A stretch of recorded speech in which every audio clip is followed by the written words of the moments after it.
आप देख रहे हैं न्यूज़ 24। मैं हूं मानक गुप्ता। अब मैं आ गया हूं कुरुक्षेत्र में सुशील गुप्ता से मिलने के लिए। सुशील गुप्ता राज्यसभा के सांसद रह चुके हैं और इस बार कुरुक्षेत्र की सीट से इंडिया गठबंधन के उम्मीदवार हैं। आम आदमी पार्टी का एक जाना माना चेहरा। स्वागत आपका न्यूज़ 24 पर। कैसे हैं सुशील जी? प्रचार कैसा चल रहा है? शानदार, जबरदस्त। क्या मुद्दे उठा रहे हैं इस बार आप? मैं तो जो पोस्टर दिख रहा हूँ उसमें सब जगह बस वो अरविंद केजरीवाल की सलाखों के पीछे तस्वीर दिख रही है। देश के लोकतंत्र को बचाना है, देश के संविधान को बचाना है और जुल्म का जवाब वोट से देना। जो जुल्म किसानों पे किया, जो जुल्म महिलाओं पे किया, जो जुल्म दो मुख्यमंत्रियों को गिरफ्तार करके किया, जो जुल्म कांग्रेस पार्टी के चलते चुनाव के बीच में बैंक अकाउंट बंद करके किया, जो जुल्म बेरोजगार नौजवानों पे कर रहे हैं, हर जुल्म का जवाब वोट से दें। आपका पहला चुनाव है ये? आप राज्यसभा गए थे इससे पहले, आपका अनुभव कैसा है? बहुत शानदार अनुभव है। इतना प्यार, इतना स्नेह लोगों से मिल रहा है, इतना दूध, लड्डू, बर्फी, मिठाई खाने को मिल रही है कि 3 किलो वजन बढ़ गया। बढ़ गया? लोगों का तो कम हो जाता है चुनाव लड़ने में। मैं सवेरे 6 बजे उठ के काम शुरू करता हूँ और रात को 11-12 बजे तक लगातार गांव-गांव जाता हूँ, लोगों से मिलता हूँ, लोगों की चाय पी के आते हैं और लोगों से बहुत प्यार मिलता है। लोग कहते हैं आपके विरोधी कि आप तो बाहर ही हैं। हरियाणा में वैसे भी आम आदमी पार्टी ने आज तक कुछ जीता नहीं है, उनके लिए क्या कहेंगे? आम आदमी पार्टी जब जीतती है ना, बम्पर मारती है। आम आदमी पार्टी ने बीजेपी को दिल्ली के अंदर 3 व्हीलर पार्टी बना दी। 3 व्हीलर मतलब? 3 विधायक रखे, 3 पहिए की पार्टी। पर हरियाणा में तो पिछली बार उन्होंने ऐसे 10 की 10 जीती थी कि कोई भी नहीं था आमने सामने। मैं वही कर रहा हूँ, जब हमने थे ना। और पंजाब में साइकिल पार्टी बनाते थे, 2 विधायक रखे। इस लोकसभा में हम इनका साइकिल भी छीनेंगे, पैदल ही चलेंगे। पंजाब में या हरियाणा में 10 सीटें हैं उनकी, 10 की 10। 10 की 10 आ रहे हैं, सारी जीत रहे हैं सारी इंडिया गठबंधन। ओके। आप जब अपने प्रचार में जा रहे हैं, आप कांग्रेस की भी बात कर रहे हैं और आम आदमी पार्टी की भी बात कर रहे हैं। इसका मतलब क्या आप मान लें कि आपका गठबंधन बिल्कुल पक्का हो गया है? शुरू में असहजता थी दोनों तरफ, अब नहीं है? नहीं, देखिए पहले दिन से कोई असहजता नहीं थी। ये गठबंधन हुआ, कांग्रेस के एक कार्यकर्ता ने आम आदमी पार्टी के लिए, झाड़ू के लिए काम किया और आम आदमी पार्टी के एक कार्यकर्ता ने कांग्रेस के लिए, हाथ के लिए काम किया। बीजेपी के सारे नेता कह रहे हैं कि आप कुरुक्षेत्र से आपका कोई लेना देना, हरियाणा से कोई लेना देना है नहीं, आप पैराशूट उम्मीदवार। देखिए, मैं जीत का रहने वाला हूँ। कुरुक्षेत्र लोकसभा से मेरी सीम लगती है, मेरा आधे घंटे का घर का रास्ता है।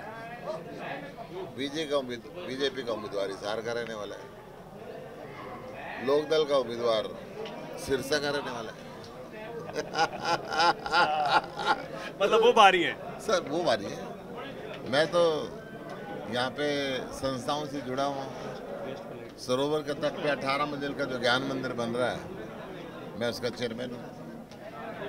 आज से नहीं हूँ, लगभग पिछले 7-8 साल से हूँ। और नवीन जिंदल यहाँ से 2 बार सांसद रह चुके हैं कांग्रेस के टिकट पर। 2004-2009 में जीते थे। बिल्कुल, मगर 10 साल से वो यहाँ आए ही नहीं, पराया हो गए। कुरुक्षेत्र को पराया कर चुके हैं। ना जिंदगी के जीवन शुरुआत पे आए, ना मौत पे आए, ना ब्याह शादी पे आए, ना बाढ़ में आए, ना कोरोना में आए, कभी नहीं आए। आप उन्हें गुम क्यों कह रहे थे जिंदल को? अभी आप अपने भाषण में कह रहे थे नवीन जिंदल गुम है। गुम थे ना 10 साल से, किसी का फोन नंबर भी नहीं था। और अभय चौटाला, उनसे भी कोई टक्कर नहीं है? चौटाला परिवार की इतनी लंबी चौड़ी विरासत है हरियाणा की। ये विरासत हो चुकी है, ये वोट कटवा पार्टी के रूप में बन गया।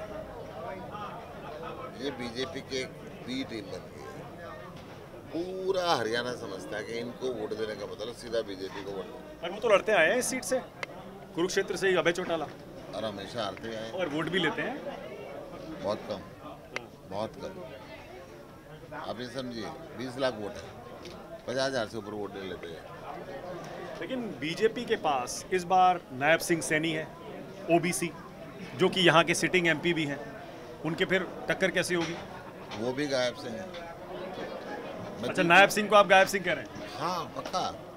मैं जिस गांव में गया, सब ने कहा जो गायब रहे, आ ही नहीं। चुनाव जीतने के बाद एक दिन नहीं आए। इस गांव में बैठा, मैं यहाँ के लोगों से पूछ लो, ना कोई काम करा ना आए।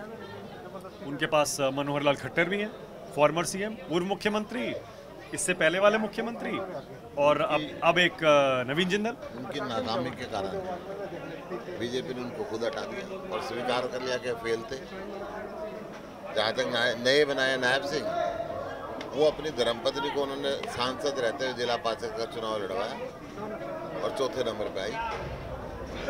और कास्ट इक्वेशन में अगर आप देखेंगे, ओबीसी सैनी वो बीजेपी के पास, खट्टर पंजाबी वो बीजेपी के पास, नवीन जिंदल बनिया वो बीजेपी के पास। यही कह रहा हूँ, वो जाति की और धर्म की राजनीति करते हैं, काम नहीं करते। और हम काम की राजनीति करते हैं, हम जाति की नहीं करते। मैं उम्मीद कर रहा था आप ये कहेंगे बनिया तो मुझे वोट देगा, आप भी तो बनिया है। देखिए, मैं हम जाति की राजनीति करते ही नहीं। मैं ये कह रहा हूँ, आपको कहना चाहिए था केजरीवाल भी बनिया है, उनको जेल में डाल दिया। जहाँ तक समाज की बात है, मैं ठोक के कहता हूँ मैं बनिया हूँ। मैं बनियों की राजनीति करता हूँ, बनियों के हित के लिए मैं लड़ता हूँ। मैं बात ठोक के कहता हूँ। परंतु जब राजनीति की बात आती है तो मैं कोई जाति धर्म में नहीं जाता। मैं 36 जात की सेवा करता हूँ। बनियों से हम पैसा लेते हैं, हॉस्पिटल बनाते हैं, हर धर्म हर जाति का इलाज करते हैं। वहाँ बनियों से पैसा लेते हैं, मंदिर बनाते हैं, हर धर्म हर जाति का लोग वहाँ पे आते हैं। तो अपने समाज को एक अलग दृष्टि से देखते हैं। परंतु जब राजनीति की बात आती है, समाज सेवा की बात आती है, तो हम जाति और धर्म का भेद नहीं करते। मोदी फैक्टर नहीं है यहाँ पे? मोदी की जबान की और चीन के समान की कोई गारंटी नहीं।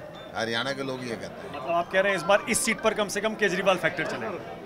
मैं ये कह रहा हूँ साहब, केजरीवाल को जेल में डाल के इन्होंने अपने ताबूत में आखिरी कील ठोक। इस बार जो आप दिल्ली का आपका मॉडल है, क्योंकि आपने देखा हुआ है वो मॉडल तो बहुत करीब से, आप राज्यसभा में थे, क्या आप वही मॉडल 200 यूनिट फ्री बिजली और अपनी जो घोषणाएं दिल्ली वाली वो यहाँ लेकर आ रहे हैं? ये तो पूरे देश के लिए गारंटी दी है। स्मिता केजरीवाल जी ने इंडिया गठबंधन की जब मीटिंग हुई तो घोषणा की थी पूरे देश को हम 200 यूनिट बिजली की फ्री देंगे। इंडिया गठबंधन की सरकार आएगी, 1000 रुपये महीना हम बेरोजगार को भी देंगे, महिला को भी देंगे, और शिक्षा अच्छी देंगे, चिकित्सा अच्छी देंगे। चेहरा आपके पास है नहीं, अरविंद केजरीवाल तो जेल में है।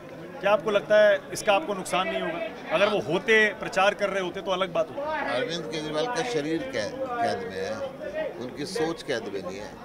लाखों अरविंद केजरीवाल अब देश के अंदर घूम रहे हैं जो बदलाव की राजनीति कर रहे हैं। सुनीता केजरीवाल जी चेहरा है, आएंगी यहाँ पर प्रचार के लिए? जरूर आएंगे, 2 बार आएंगे। हरियाणवी बोलते हैं आप अच्छी सुशील? मैं हूँ ही हरियाणा का, हरियाणा में पैदा हुआ, हरियाणा में पढ़ा, हरियाणा में खेती की, हरियाणा में काम किया था। हरियाणा क्यों नहीं बोलूँगा? ओके, एक आखिरी सवाल, मोदी के सामने कौन, ये कहते हैं बीजेपी वाले, क्या जवाब है आपका? मोदी के सामने की जरूरत कहाँ रहेगी? मोदी तो गया, अब पूछो नया को। यही बता दीजिए फिर, इंडिया की सरकार आ रही है, इंडिया गठबंधन की? बिल्कुल आ रही है, 100% आ रही है। सांसद चुनेंगे जो देश को इकट्ठा लेकर चल सके, मोहब्बत की राजनीति कर सके, काम की राजनीति कर सके, जाति धर्म की राजनीति से दूर। क्या केजरीवाल भी पीएम की रेस में होंगे? ये मेरा विषय नहीं, ये विषय उच्च नेताओं का है। उच्च नेता जो समझेंगे वो करेंगे। Thank you so much Sushil Gupta. Thank you. नमस्कार, मैं हूं मानक गुप्ता। अगर आपको हमारा ये वीडियो पसंद आया हो तो इसे लाइक और शेयर जरूर करें, और हाँ, हमें सब्सक्राइब और फॉलो करना ना भूलें ताकि आप देश और दुनिया की कोई खबर मिस ना करें। तो जुड़े रहिए हमारे साथ और देखते रहिए News 24।